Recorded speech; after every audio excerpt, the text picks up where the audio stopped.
स्वामी जी, अब थोड़ा हम दृष्टिपात करें आज के हमारे इस पूरे सिस्टम को, सोसाइटी के सिस्टम को, देश का, विदेश का, शहर का।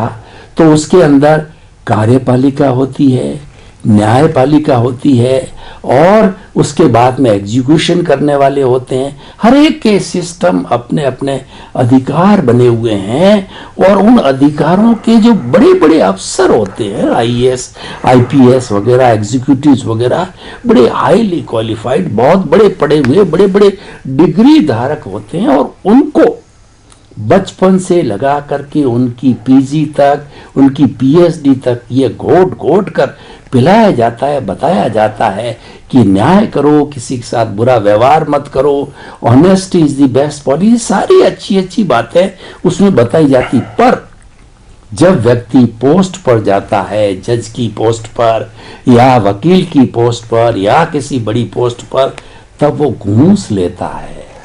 और ऐसा व्यक्ति अगर डिप्रेशन में चला जाता है तो वह अपनी लीला को स्वाहा करता है, सुसाइड कर लेता है।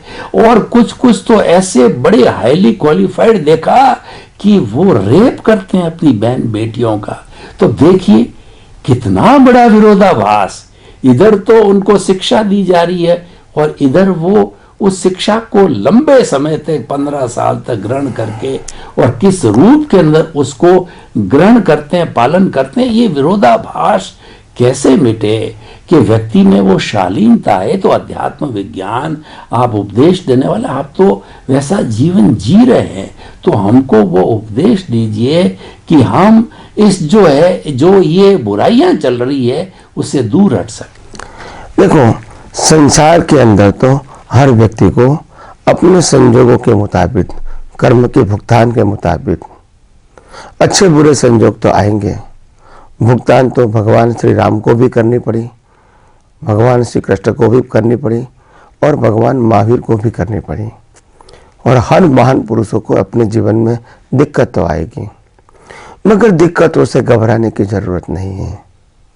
जब खुद के अंदर आत्मविश्वास आ जाता है तो संजोग तो आते जाते रहेंगे, उनका लाइफ ही टेम्पररी है, हम टेम्पररी नहीं है। और हमको विश्वास अपने पर होना चाहिए, संजोगों के ऊपर नहीं होना चाहिए। अगर हम आत्मविश्वास से जीना चाहते हैं, उत्साह से जीना चाहते हैं, आगे बढ़ना चाहते हैं, और हम इस ब्रह्मांड के अंदर होते हुए भी पूरी सृष्टि को एज इट इज सिद्धांत के रूप में, विज्ञान के रूप में जानना चाहते हैं, तो हमको ये बात समझनी पड़ेगी कि आखिर दुनिया के अंदर जो दिक्कतें आती है, प्रॉब्लम्स आते हैं, मुश्किलें आती है, वो वास्तव में किसको आती है? उस शरीर को आती है। थॉट के रूप में, स्पीच के रूप में, या एक्शन के रूप में, मटेरियल के रूप में, साधन के रूप में, संबंधों के रूप में, या और कोई अवस्था के रूप में हमारे जीवन में अच्छे बुरे संजोग तो आते हैं और आएंगे। मगर ये शरीर को संजोग आते हैं, ये हम भूल जाते हैं। हम मन वचन काया से मुक्त ऐसे शुद्ध आत्मा है, और मन वचन काया की अवस्था मात्र कुदरती रचना है। ये जितना भी आपको समझ में आएगा, इतना आप सबके लिए और हमारे सबके लिए भी इतना ही इम्पोर्टेंट है।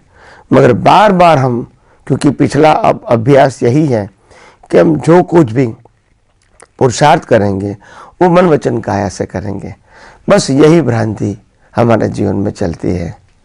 कई लोग ये भ्रांति से जीते हैं कि स्वामी जी, ये मन वचन काया से मैं मुक्त हूँ, ऐसा मैं बोल सकता हूँ, समझ सकता हूँ, मगर अनुभव करना हमारे लिए आसान नहीं है। तो ज्ञानी भगवान सिंपल कहते हैं, इसमें अलग रहने में क्या दिक्कत है, खाली दृष्टि चेंज करनी है, मगर कैसे करेंगे? तब वो सिंपल एग्जाम्पल से समझाते हैं। जैसे आप लोग कहते हैं मकान मेरा है, मगर मैं मकान नहीं हूं। कार मेरी है, मगर मैं कार नहीं हूं, आप स्वीकार करते हैं। ऐसे शरीर मेरा है, मगर मैं शरीर नहीं हूं। यही तो बात समझनी है। मकान रहने के लिए कुदरत ने दिया, कार ट्रांसपोर्टेशन के लिए कुदरत ने दिया, और मन वचन काया कर्मों की भुगतान के लिए कुदरत ने दिया, तो फिर मेरा है वो मानने की क्या आवश्यकता है? वो वन ऑफ द इंस्ट्रूमेंट है। जैसे पूरा संसार की हर चीजें कुदरत देती है, कार भी देती है, मकान भी देती है, ऐसे शरीर भी देती है। तो ये सब कुदरती रचना है। इसको जितना कुदरती रचना के रूप में देखते जाओगे, आपके जीवन में कोई भी प्रकार की चिंता होना संभव नहीं होगा। तो मैं ये कहना चाहता हूं, आप आपके जीवन में आत्मविश्वास से जीने की शुरुआत कीजिए। कुदरत साफ बोलता है कि इस दुनिया के अंदर कोई भी इंसान कुछ भी लेकर आएगा नहीं और कुछ भी लेकर जाएगा नहीं, और यहाँ जो मिलेगा वो सिर्फ भुगतान के लिए मिलेगा, उसके मालिक ही वो नहीं कर सकता है। और जो क्रिया से वो प्राप्त करता है, वो क्रिया का भी वो मालिक नहीं है, यानी वो क्रिया का वो कर्ता भाव से नहीं मानेंगे, नहीं जान सकेंगे, क्योंकि ये क्रिया करने की शक्ति भी कुदरत ने दिया है। हवा पानी खुराक भी कुदरत देता है, संजोग भी कुदरत देता है, विचार करने का, क्रिया करने का और भाषा बोलने का।